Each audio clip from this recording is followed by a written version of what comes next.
CPM നേതാക്കൾക്ക് ഇപ്പോൾ മൊത്തത്തിൽ കഷ്ടകാലമാണ്. കാരണം പ്രതിപക്ഷ നേതാവ് പിണറായി വിജയന്റെ മകളുടെ തലയ്ക്കു മുകളിൽ ED ഇങ്ങനെ വട്ടമിട്ട് പറക്കുന്നു. CPM നേതാക്കളെല്ലാം ED ആക്രമിച്ച കേസിൽ ഇപ്പോൾ ജയിലിലാണ്. രണ്ടാമത്തത് ഇന്ന് PMLA കോടതി കരിവണ്ണൂർ ബാങ്ക് തട്ടിപ്പ് കേസുമായി ബന്ധപ്പെട്ട് MLA മൊയ്തീനോടും അതോടൊപ്പം തന്നെ രാധാകൃഷ്ണൻ MP-യോടും വിചാരണ നേരിടണമെന്ന് കോടതി ഉത്തരവിട്ടിരിക്കുന്നു. അത് കഴിഞ്ഞതാ വൈകുന്നേരമായപ്പോഴേക്കും VD സതീശൻ ഒരു നിർണായകമായ ഒരു നീക്കം നടത്തിയിരിക്കുന്നു. പ്രശാന്തിന്റെയും അശോകിന്റെയും സസ്പെൻഷൻ ഓർഡർ പിൻവലിച്ചുകൊണ്ട് ആ ഫയലിലേക്ക് VD സതീശൻ ഒപ്പിട്ടിരിക്കുന്നു.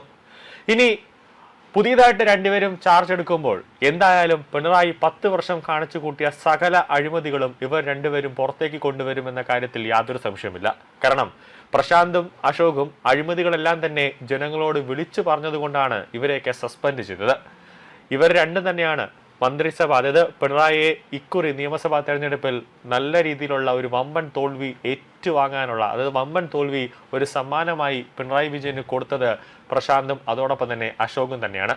അപ്പോൾ പുതിയതായി ഇവർ ഒരു സെക്രട്ടറിയായി ചാർജ് എടുക്കുന്ന സമയത്ത് അല്ലെങ്കിൽ ഏതെങ്കിലും ഒരു വകുപ്പിന്റെ ഉന്നത പദവിയിലേക്ക് ഇരിക്കുന്ന സമയത്ത് 10 വർഷത്തെ അഴിമതികളെല്ലാം തന്നെ പുറത്തേക്ക് കൊണ്ടുവരുമെന്ന കാര്യത്തിൽ യാതൊരു സംശയമില്ല. അപ്പോൾ സ്വാഭാവികമായിട്ടും മുൻ മന്ത്രിസഭയിലെ എല്ലാ മന്ത്രിമാരുടെ പേരിലേക്ക് ഒരു വിജിലൻസ് കേസ് അല്ലെങ്കിൽ ഒരു അന്വേഷണം ഉണ്ടാകുമെന്നതിലും ഒരു സംശയമില്ല.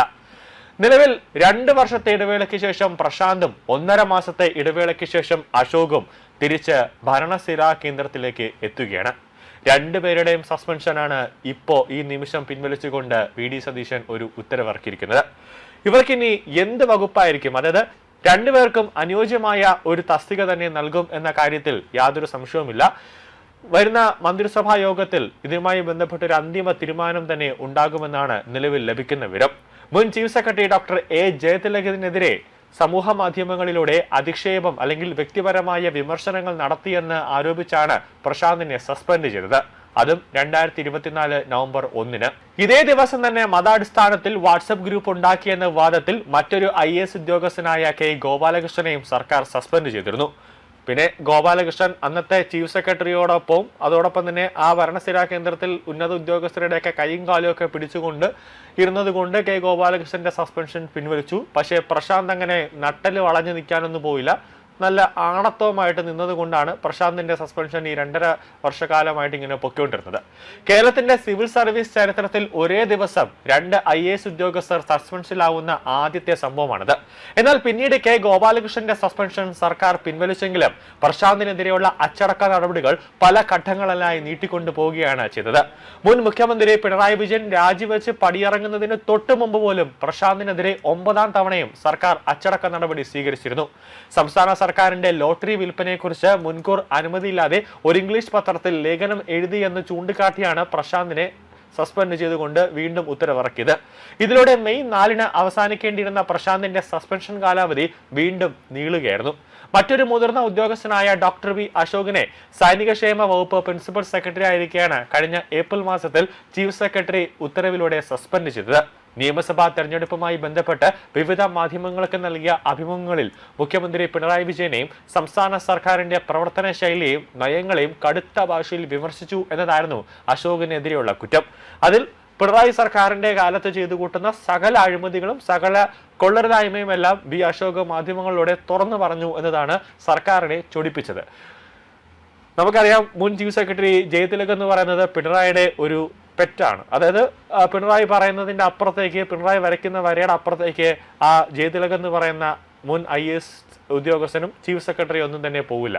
പക്ഷേ ജയതിലക് പറയുന്നിടത്ത് എല്ലാ IAS ഉദ്യോഗസ്ഥരും നിൽക്കണം എന്നതായിരുന്നു യാഥാർത്ഥ്യം. അത് ഗോപാലകൃഷ്ണൻ അതനുസരിച്ചത് കൊണ്ടാണ് ഗോപാലകൃഷ്ണന്റെ സസ്പെൻഷൻ പിൻവലിച്ചത്. പക്ഷേ നട്ടല് പണയം വെച്ചുകൊണ്ട് ഈ പ്രശാന്തും അതോടൊപ്പം തന്നെ അശോകും ഈ ജയതിലക് പറയുന്നതിന്റെ അപ്പുറത്തേക്ക്, അത് ജയതിലക് പറയുന്ന എന്ത് തോന്നിവാസവും അനുസരിക്കാനൊന്നും അവർ നിന്നില്ല. അവർക്ക് ശരിയായിട്ട് തോന്നുന്നത്, അവരുടെ എന്താണോ അവർക്ക് ശരിയായിട്ട് തോന്നുന്നത്, അവർക്ക് തെറ്റല്ല എന്ന് തോന്നുന്ന കാര്യങ്ങളെല്ലാം തന്നെ ഈ രണ്ടുപേരും ചെയ്തു. അതുകൊണ്ടാണ് ഇവരെ സസ്പെൻഷൻ ഇങ്ങനെ നീട്ടിക്കൊണ്ടിരുന്നത്. അഖിലേന്ത്യാ സിവിൽ സർവീസ് ചട്ടം 7/2 വിരുദ്ധമാണെന്നും സർക്കാരിന്റെ പ്രതിച്ഛായയ്ക്ക് മങ്ങലേൽപ്പിച്ചുവെന്നും ഉത്തരവിൽ വ്യക്തമാക്കിയാണ് അശോകിനെ സസ്പെൻഡ് ചെയ്തത്. അന്ന് ഈ നടപടി തികച്ചും ചട്ടവിരുദ്ധമാണെന്നും 2 സ്വകാര്യ വ്യക്തികളുടെ പരാതിയിൽ കാവൽ മന്ത്രിസഭ എടുത്ത പ്രതികാര നടപടിയാണ് നടപടിയാണെന്നും പറഞ്ഞ അശോക് കടുത്ത ഭാഷയിൽ പ്രതികരിച്ചിരുന്നു. എന്നാൽ തിരഞ്ഞെടുപ്പിന് ശേഷം സംസ്ഥാനത്ത് പുതിയ ഭരണ നേതൃത്വം അധികാരത്തിൽ വന്നതോടെ ഈ സസ്പെൻഷൻ നടപടികളിൽ വലിയൊരു മാറ്റമുണ്ടായി. സംസ്ഥാനത്ത് നിലവിലുള്ള കടുത്ത IAS ഉദ്യോഗസ്ഥ ക്ഷാമം കണക്കിലെടുത്തും മുൻ സർക്കാരിന്റെ കാലത്ത് ഉദ്യോഗസ്ഥർക്കെതിരെ സ്വീകരിച്ച കടുത്ത അച്ചടക്ക നടപടികൾ പലതും അനാവശ്യമാണെന്നും ഭരണപരമായ വിലയിരുത്തലിന്റെയും അടിസ്ഥാനത്തിലാണ് പുതിയ മുഖ്യമന്ത്രിയുടെ ഇടപെടലുണ്ടായത്. സിവിൽ സർവീസ് ചട്ടങ്ങളുടെ ലംഘനമുണ്ടായെന്നും മുൻ നിലപാടുകളിൽ ഇളവ് വരുത്തിക്കൊണ്ട് രണ്ടുപേരുടെയും സസ്പെൻഷൻ പിൻവലിക്കാനുള്ള ഫയലിൽ പുതിയ സർക്കാർ ഒപ്പുവെക്കുകയായിരുന്നു. വിവാദങ്ങൾക്കൊടുവിൽ ഇരുവരും സർവീസിലേക്ക് മടങ്ങിയെത്തുന്നതോടെ വരും ദിവസങ്ങളിൽ സെക്രട്ടേറിയറ്റിലും വകുപ്പ് തലത്തിലും വലിയൊരു അഴിച്ചുപണി ഉണ്ടാകുമെന്ന കാര്യത്തിൽ യാതൊരു സംശയമില്ല. ചിലപ്പോൾ പ്രശാന്ത് ഏതെങ്കിലും ജില്ലയിലെ കളക്ടറായിട്ട് വരാനുള്ള സാധ്യതയും കൂടുതലാണ്.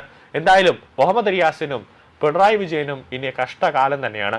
എന്തായാലും ഈ രണ്ടുപേരും മിക്കവാറും കൂടുതലായിട്ട് പ്രശാന്തും അതോടൊപ്പം തന്നെ അശോകും നല്ല ശക്തമായ സുനാമിയെ പോലെ CPM-നെതിരെ ആഞ്ഞടിക്കാനായിരിക്കും ഇവരിനി ഭരണസ്ഥിരാ കേന്ദ്രത്തിലേക്ക് എത്താൻ പോകുന്നത്.